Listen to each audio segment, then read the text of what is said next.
O-Level Biology 5090, Chapter 19, Relationships of Organisms with One Another and with the Environment, Part 3, Effects of Humans on Ecosystem and Conservation. So first of all, what is deforestation? Deforestation is the cutting down of trees for different purposes. Cutting down of trees for different purposes. So deforestation is clearing Earth's forest on a massive scale. Massive scale when we want to make the roads, highways, and we want to make colonies. So we cut down the trees on a massive scale in that case, often resulting in damage to the quality of the land and related ecosystem. So we disturb the whole ecosystem of that area where we cut down the trees. Where the land is thereafter converted with non-forest use, the whole life is disturbed in this way. We are, you can say, cutting down the trees. It means we are making our lives miserable. So the different causes of deforestation are: forests are cleared for accommodating expanding urban areas and for fulfilling their over increasing requirements. Meaning, again, roads, buildings, buildings or colonies.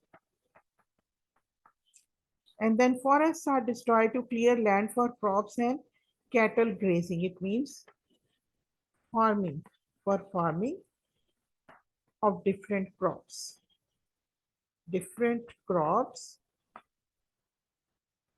and animal farms. So we are cutting down the trees. Trees are cut down to be used for firewood, and some of the trees are cutting down to use the wood as a fire. So in this way, I would like to say there are so many other causes of deforestation, and due to which we are cutting down our trees. And when we are cutting down our trees, there are the different consequences which we have to face. First of all, the first consequence which we have to face is the soil erosion. The soil is eroding day by day. The soil is not fertile. It is not able to help the plants to grow into them. It is without nutrients. So the next consequence of deforestation can be the loss of biodiversity, which is, you can say, the biggest consequence which is produced by the deforestation. As you know, the different organisms, they live on trees. They live on trees, they live in the leaves of the trees, they live in the logs of the trees, they live in the roots of the trees. So in this way, when we cut down a single tree, it means we lost lots of different species of organisms which are living on that tree. So in this way, we are losing the biodiversity. Climate change due to global warming. When we cut down the trees, it means the only way of absorbing the carbon dioxide from the environment is the process of photosynthesis. If there are no trees, no process of photosynthesis, no absorption of carbon dioxide. So there will be more carbon dioxide in the air, which will cause global warming. So, you know, the trees are called as lungs of nature. Lungs of nature because they produce oxygen for us, they reduce carbon dioxide from the environment. Disruption of water cycle. Disruption of what the water is becoming, you can say, is you can say day by day it is decreasing. So when there is will be less water, it will disrupt the water cycle. And these are the all causes of deforestation and different consequences which are produced due to these causes of deforestation. Next is the consequences which are produced by the water pollution. They are the eutrophication. Eutrophication may be defined as the process of nutrient enrichment of water bodies and the subsequent overgrowth of the plants on the surface of water. As you know, when we fertilize our crops, so with the water, those fertilizers, you can say they are added into the water bodies which are near to those crops. So what happens when these different ions, phosphate ions, nitrate ions, when they goes into the water bodies, so what happens over there? The algae growth is increased. Due to its increased, it covers the top of the surface of that water body, and due to which the sunlight cannot reach to the other organisms which are present below that surface. So what will happen? Due to less light, there will be the, you can say, death of the different types of organisms. There will be less light, there will be less oxygen, and due to which there will be those organisms, they will die, and due to death of those organisms, there will be the microorganisms which will produce a bacteria. They will produce, and then as a result of their production, they will use most of the oxygen. So in this way, the whole ecosystem of the water will be disturbed due to this process of eutrophication. The next consequence, which is produced by the air pollution, that is the greenhouse effect. Greenhouse effect, you know, students, and greenhouse effect and global warming. Global warming. So how it takes place? You know, the solar radiations is reflected by Earth and the atmosphere. The solar radiations which reach from the sun to the Earth, they, some of them are absorbed into the Earth, and most of them are reflected back into the atmosphere. But some radiations is absorbed and surface and warms it. The radiations which are absorbed by the earth, they warm up the atmosphere of the earth. Some of the infrared radiations passes through the atmosphere. Some is absorbed by greenhouse gases and re-emitted in all directions by the atmosphere. The effect of this is to warm earth's surface and the lower atmosphere. So in this way, all these radiations which are absorbed by the earth, they cause global warming. As you know, these radiations, due to which the more carbon dioxide will be produced, the more carbon dioxide it will cover the whole atmosphere in the form of a blanket. So the ultraviolet radiations which will reach from the sun, they will not reflect back into the atmosphere. And when they are inside the atmosphere, so what will happen? They will cause the global warming. And due to global warming, the temperature of the earth is increasing day by day. And you know, there was a time when there was temperature 30 degrees centigrade. We always thought at that time that there is too much hotness. Now the temperature is reached up to 50 degrees centigrade, which is all because of this global warming. And the next, we will discuss about the environmental impact of pesticides in the air. As you know, the pesticides are used to kill the pests. Pests are the different types of organisms which damage the crops.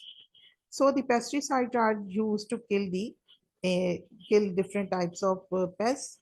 The atmosphere is an important part of the atmospheric or hydrological cycle.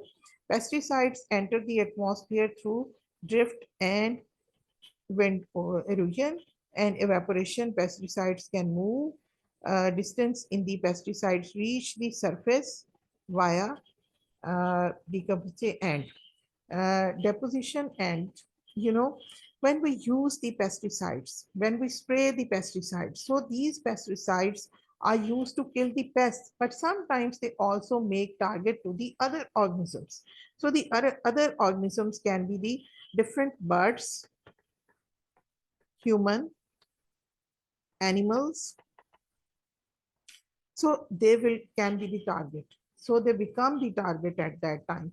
And secondly, when the pesticide particles blow into the air, they can, you can say, reach to far off places. So in this way, ultimately, they can damage the whole environment. So the pesticides have very bad effect on the environment.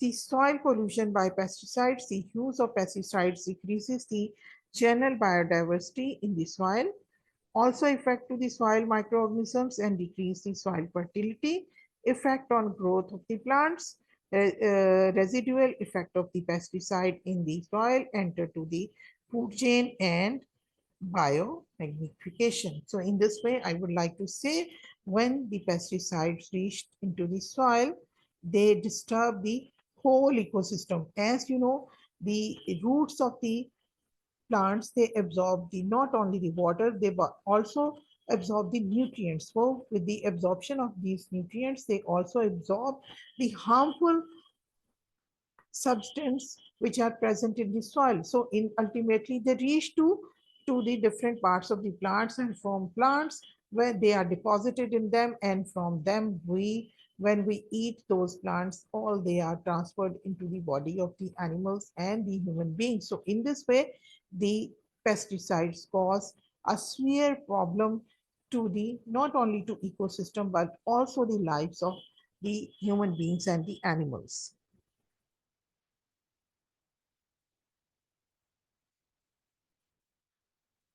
And students, you know, we are making use of different types of plastics which are non-biodegradable.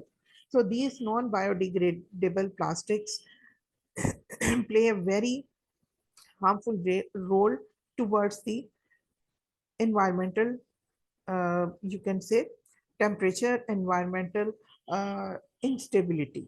So here, you know, uh, in the sunlight, these plastics are, you can say, broken down into the, when the plastic is in the air,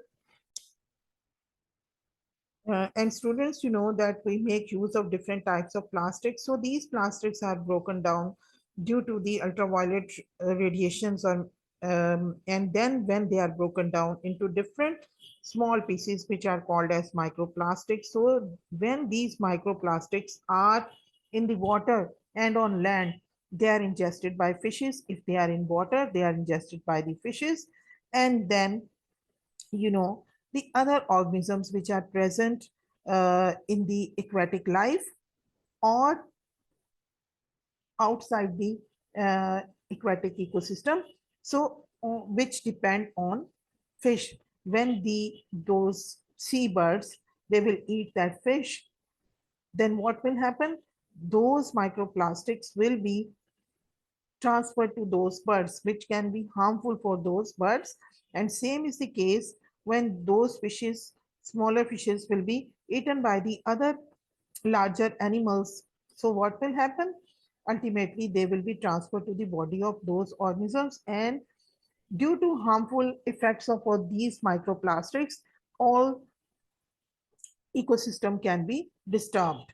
So on the other hand, when these fishes are used by the humans or the other organisms, then what can happen?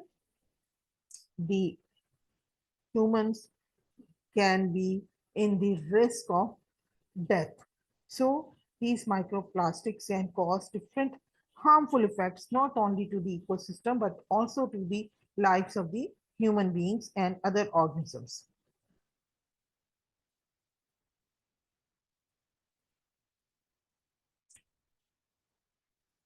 Why do we need to conserve our natural resources?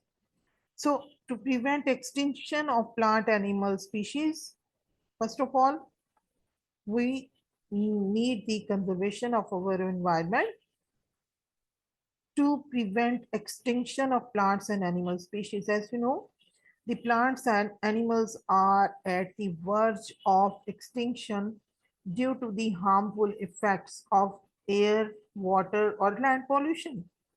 So we have to save them. To save them, we need conservation of our environment.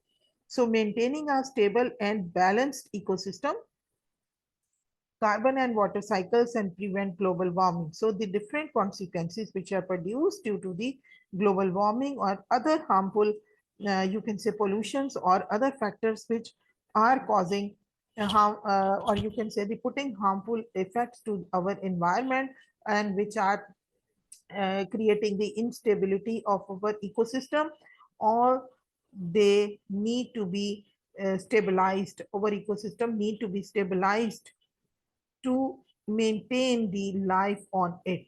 Otherwise, there will be nothing on this line. Maintain a large gene pool to create the biodiversity. Many wild plants and animals possesses favorable genes. By crossbreeding the different varieties of wild plants and animals, we can improve agriculture, produce, gaining a better yield of milk, or with better resistance to decrease and drought, diseases and droughts. So in this way, but with the help of different, uh, you can say maintenance of our gene pool, we can, due to biodiversity, we can have a large amount of different species of the animals and plants which are profitable for us, which are beneficial for us. So to get all of these facilities by these animals and plants, we need to conserve the environment. Conservation of marine life. So we also need to conserve the our marine life, because it is also a source of food for us.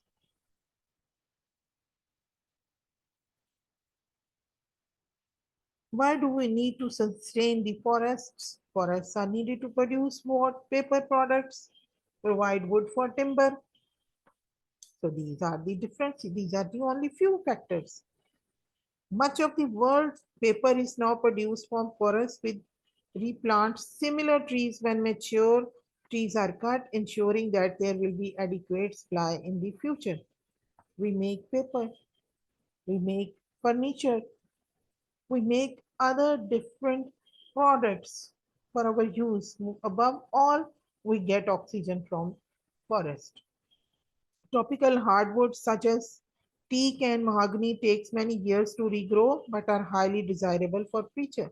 Already told you the wood is needed for furniture as well. Using these types of wood has now been made more sustainable due to the introduction of several schemes designed to monitor logging companies and track the wood produced forestry future council. So in this way, we need to maintain our forests. Reforestation process should be continued. Education helps to ensure logging companies are aware of sustainable practices and consumers are aware of the importance of buying products made from sustainable sources. So we need to sustain the forests. Forests play a vital role in the economy of any country. Next, how fish stocks can be conserved. So there are different, you can say factors with the help of which we can conserve the fish stock by controlling the number of fish caught each year. Each year, we can control it. The, you can say, illegal fishing should be controlled by the legislation. Controlling the size of fish caught. So in this way, controlling the time of year that certain fish can be caught to prevent large-scale depletion of stocks when fish come together in large number in certain areas to breed. So in the breeding season, the fishing should not be done. Restocking, breeding and keeping offsprings until they are large enough to survive in their natural habitat, then releasing. Captive breeding. We can work on captive breeding of these fishes, but when they are young enough, then they can be sent back into the open water. Educating fishermen as the local and international laws and consumers so they are aware of types of fish which are not produced sustainably and can avoid them when buying fish. So local and international laws and consumers. So they are aware of types of fish, and there should be the different types of fish. We can educate the people. We can educate the fishermen to know about the different varieties of fishes and which fishes give the profitable, which gives fishes are not, you can say, good for use. So in this way, we can have control. We can have a control on the conservation. That is, we can conserve the fish stock by different means.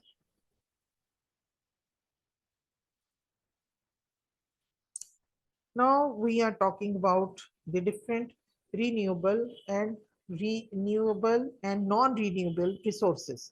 First of all, a sustainable resource is one which is produced as rapidly as it is removed from the environment so that it does not run out. A product, a resource, when we are using it at the other uh, side, it is reproducing again and again. There is no runoff. It is not finished. So this type of resource is called as renewable resources. Some resources such as fossil fuels are non-renewable because they we use cannot be replaced. Why we cannot replace them? Because it takes millions of years to make fossil fuels, because fossil fuels are formed by the organisms, by the living organisms when they die, and they are covered under the layers of the soil, and due to pressure, due to temperature, they are changed into the fossil fuels but after millions of years. So all they are called as non-renewable resources. These resources once used cannot be produced anymore, so they need to be conserved by reducing the amount we use and finding other sustainable resources to replace them. We need to work on them. We want a replacement of all these non-renewable resources. Otherwise, life will be disturbed. Fossil fuels are being used as an energy source in increasing amounts. We are making use of all of these different non-renewable resources. We have thousands of cars. We have in one street. At one street, we are making use of. At every house has at least 2 or 3 cars at their home. So in this way, we are making use of all these fuels. And when we are making use of these fuels unlimitedly, so what will happen? There will be decrease. There will be one day when there will be nothing on land. In addition, they are the raw materials for many other products we make. Almost all plastics that are made start with oil as a raw material. Plastics, they are formed from the oil, and some products, especially those made from paper, plastic, glass, or metal, can be reused. We can recycle them. So this reduces waste in the environment. It reduces the amount of raw materials and energy needed to make new products. We can recycle the paper. We can recycle the plastics. We can recycle the different metal tins. So in this way, we can save energy and cost as well. Some resources such as forests and fish stocks can be maintained, enabling us to harvest them sustainably so that there will be no runoff in the future. So we have to conserve, we have to save our forest, we have to grow the plants, we have to maintain our ecosystem to live a life. Otherwise, in future, there will be nothing, there will be no life on earth. With all this, students, we have completed the whole syllabus of O-level biology 5090. Inshallah, in the next video, we will discuss the past papers. Please like, share, and subscribe my channel. And thanks for watching.